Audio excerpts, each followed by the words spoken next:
So dito pala sasakyan natin na barko. Yan. So lakad-lakad lang tayo. Dahan-dahan, baka madapa. Careful, okay? Yan. Okay. Careful, ha? So ito yung ating sasakyan na barko. So 2 hours pa lang ang biyahe dito guys. From Manila to Kamaya Coast. So ayan. Akala ko itong dalawa na ito sasakyan natin. Ito naman pala ang ating sasakyan. Itong MBXGC Voyager. Yan. So tayo dito. Walking. Yan. Nakita tayo. Sasakay na tayo. Chat niya ako, it's not holiday today. Yan. Okay. Dito tayo sa loob ng barko. Yan. May mga pagkain pala dito.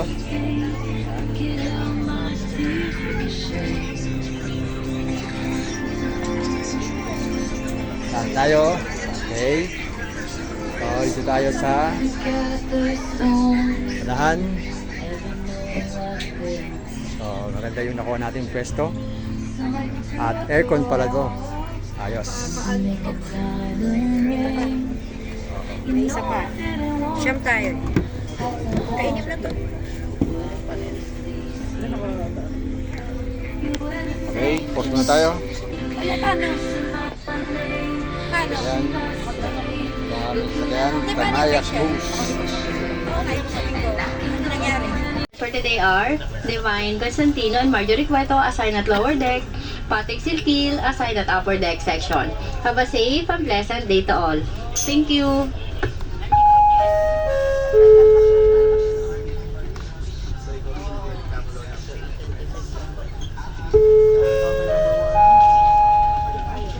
Good day, valued passengers.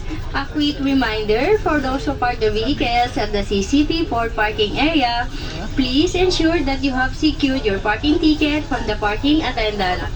This will be required when you exit the parking area upon your return. For those who parked before 6 a.m. and did not receive a ticket, your parking ticket will be provided upon exit. Kindly note that the parking rate is indicated in your booking confirmation. Please check your confirmation email for reference. Thank you, and we wish you smooth and enjoyable journey to Kamaya Coast.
Lakad lang tayo dito.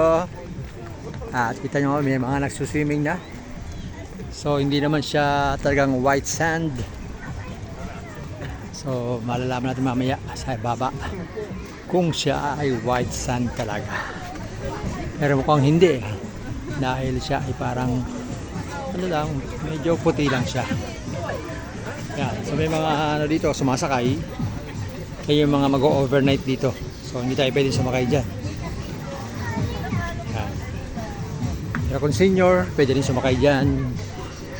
Pwede kang maglambitin-lambitin dyan. At dito nga, may bumubungad ng mga sumasayaw-sayaw.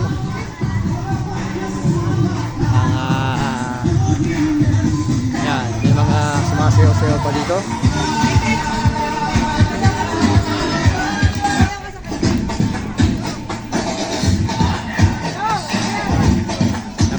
nagwe-welcome sa atin.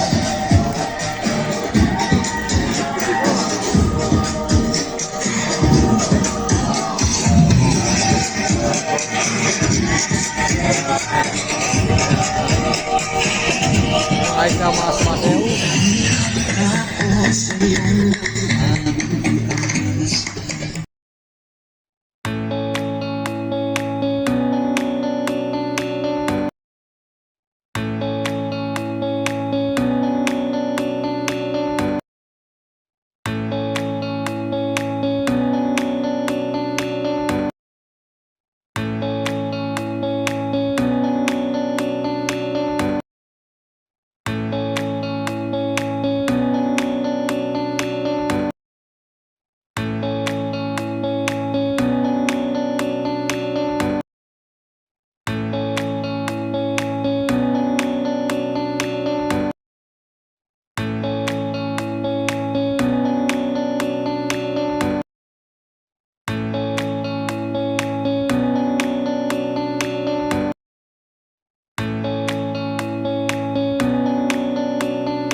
Yan, i-explore na namin tong Kamaya Coast. So pupunta kami sa taas para makita namin kung anong meron dito sa taas na to.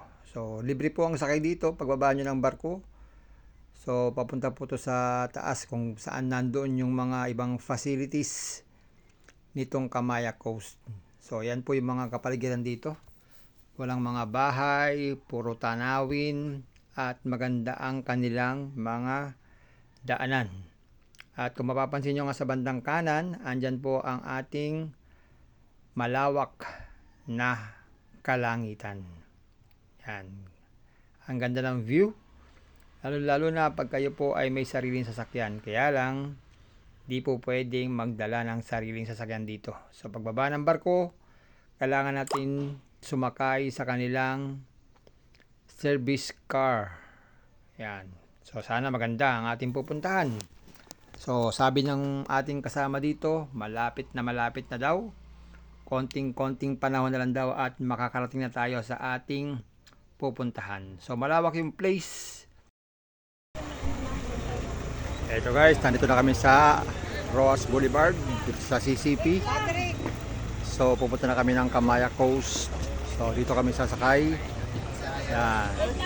Ito yung mga sasakyan namin barko papuntang Kamaya Coast. Yan. So hindi natin tiyak kung saan tayo makakasakay dito sa yan, ship number 1, number 2, number 3. So hindi natin alam, hindi tiyak. So mamaya malalaman natin kung saan tayo sasakay dito. So antabay lang tayo dahil napakahaba ng pila. Ayan. Papila po tayo dito. Yan po ang pila. Lahat po yan ay papunta ng Kamaya Coast.